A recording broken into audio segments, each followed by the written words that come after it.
Olá!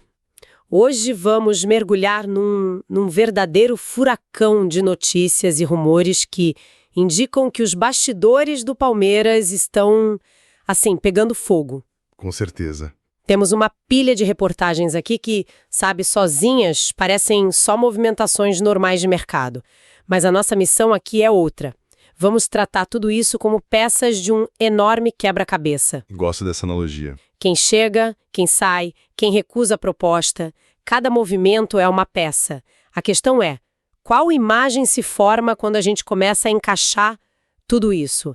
É um plano ou é só agitação? É a abordagem perfeita, porque uma janela de transferências, especialmente para um clube do tamanho do Palmeiras, nunca é sobre movimentos isolados, né? Exato. É um jogo de xadrez. Cada peça que se move no ataque afeta a defesa, que está conectada ao caixa do clube, que, por sua vez, depende da venda de um jovem da base. O nosso trabalho aqui é exatamente esse: encontrar as linhas que conectam esses pontos e tentar revelar a estratégia por trás de todo esse barulho. Então vamos começar pela peça que está fazendo mais barulho, a que parece ser a peça de canto desse nosso quebra-cabeça. As fontes são categóricas. Uma proposta de 154 milhões de reais. É muito dinheiro. Ou 25 milhões de euros pelo John Arias. O mais impressionante é que o Wolverhampton, da Inglaterra, que tem os direitos, já teria dado sinal verde. A bola agora está nos pés do colombiano. É uma cifra que, muda completamente o patamar de qualquer conversa. Muda completamente. E aqui a gente precisa elevar um pouco a análise, sabe? Uma oferta de 154 milhões não é só para contratar um bom jogador. Não, né? É um movimento para desequilibrar o poder financeiro no futebol sul-americano pelos próximos anos. É o Palmeiras, de forma muito clara, olhando para o Flamengo, para o River Plate e dizendo, olha, o leilão agora começa nesse patamar aqui. O sarrafo subiu. É uma demonstração de força, então. Total. Transcende a necessidade técnica de um ponta-direita. É muito maior que isso. E tem um detalhe técnico na negociação que parece, assim, uma via expressa aberta para o Palmeiras. As fontes cravam que o Fluminense não vai ter condições de exercer o direito de preferência. E isso é crucial. Para quem não está tão familiarizado, o que isso significa na prática? Significa que uma barreira gigantesca foi removida.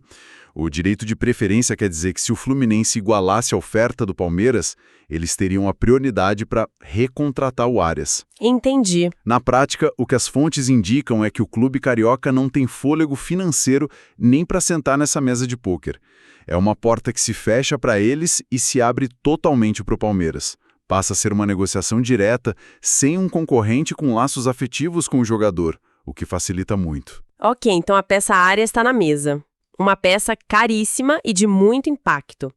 Mas aí é que o quebra-cabeça fica mais complexo. Aí que a coisa começa a ficar interessante. Quase que simultaneamente a essa notícia ganha força nos bastidores o nome de outro atacante de peso, Marcos Leonardo. Ele pode perder espaço lá no Al Hilal e uma transferência que parecia certa para o Atlético de Madrid melou. E agora o nome dele surge ligado ao Palmeiras. E isso levanta a pergunta de $1 milhão. Ou melhor, de 25 milhões de euros, né? Pois é. O Palmeiras quer os dois, ou um é o plano B do outro. Se for um plano B, é um dos planos B mais luxuosos da história do futebol brasileiro. Mostra um nível de preparação, de prospecção impressionante. Mas se a ideia for, de alguma forma, tentar trazer os dois... Nossa! Aí a gente está falando de uma reformulação ofensiva de proporções épicas. Mas essa estratégia de negociar com dois atacantes caríssimos ao mesmo tempo, ela não é muito arriscada?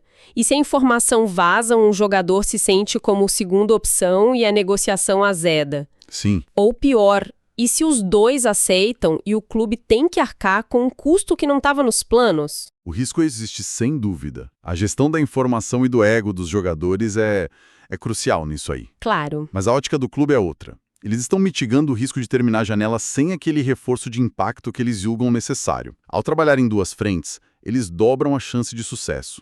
É uma postura agressiva, proativa. Faz sentido. Eles não estão esperando o sim ou não do Arias para depois começar a procurar outro nome. O mercado é rápido, uma janela de oportunidade como a do Marcos Leonardo se abriu e um clube com essa estrutura tem que estar pronto para agir. Ok, essa agressividade toda no ataque, com valores que, nossa, podem passar dos 200 milhões de reais, levanta uma pergunta óbvia. De onde vem o dinheiro? Exato. E a resposta parece estar em outra parte do tabuleiro, numa jogada que conecta a defesa com a base. É a nossa próxima peça. Exatamente. E essa peça tem nome, Nino. As reportagens dizem que o Palmeiras está avançando na contratação do zagueiro e de uma forma bem específica, negociando direto com o staff do atleta. Falam até em reviravolta e elemento surpresa.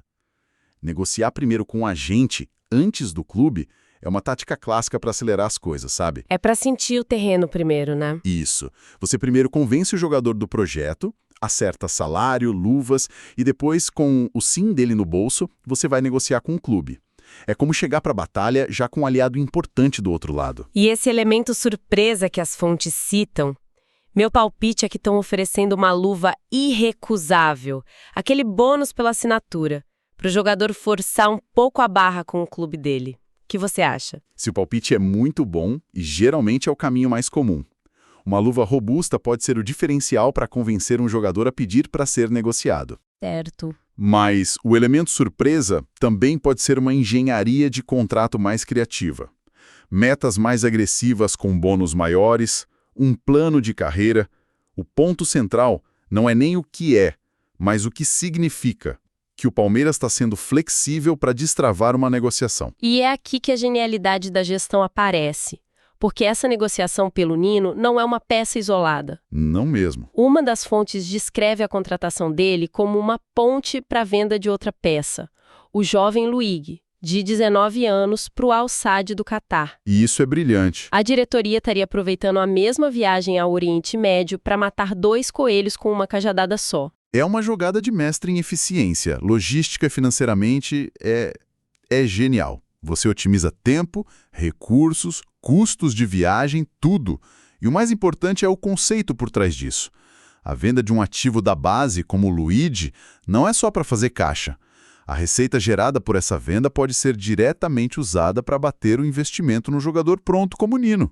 Ou até para compor a oferta por um dos atacantes. Exatamente. Um movimento financia o outro. Então não é que a base e o profissional são 2 departamentos separados. Eles são parte de um mesmo ecossistema financeiro e esportivo. Perfeito. É isso.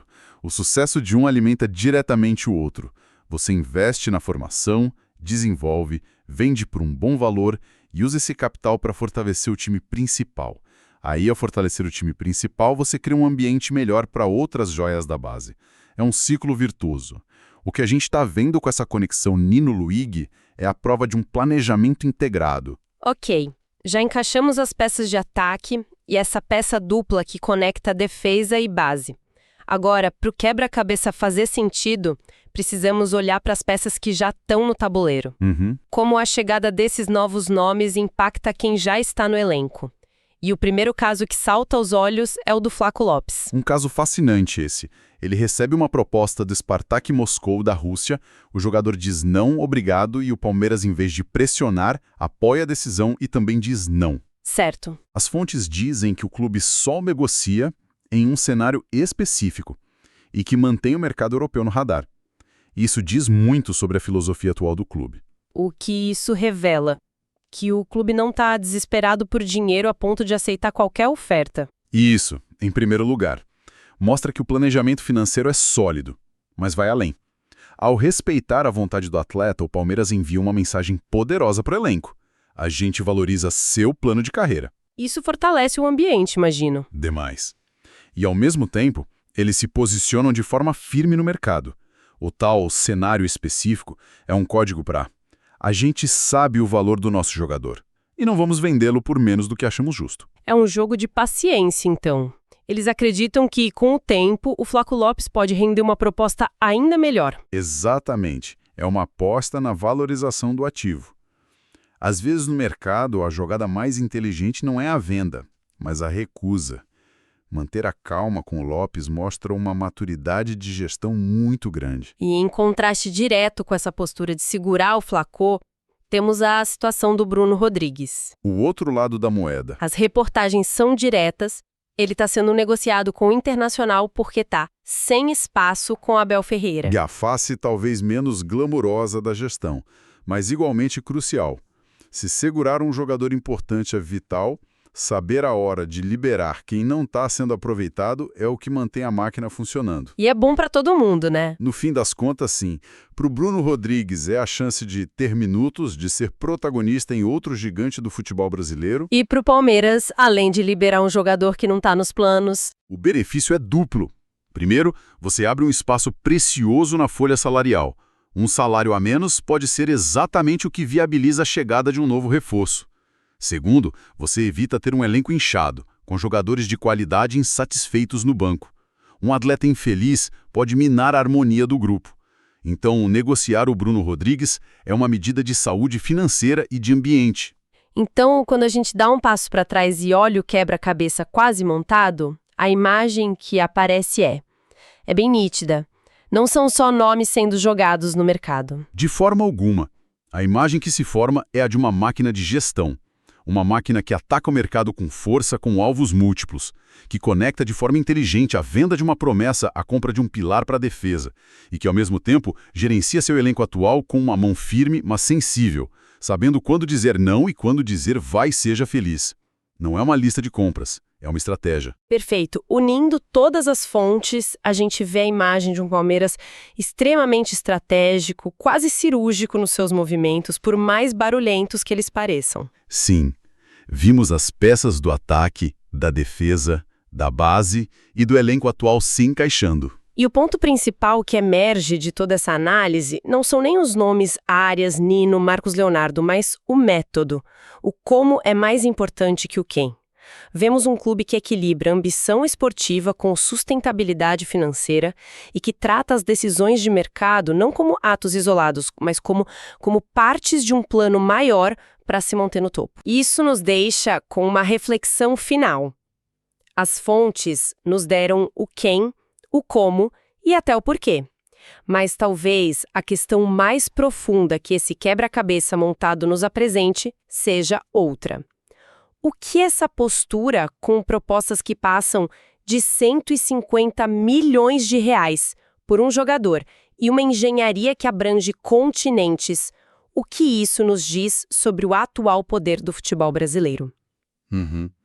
E mais importante, se esse é o nível do jogo nos bastidores, antes mesmo da bola rolar, que tipo de temporada e de disputa por títulos a gente pode esperar pela frente?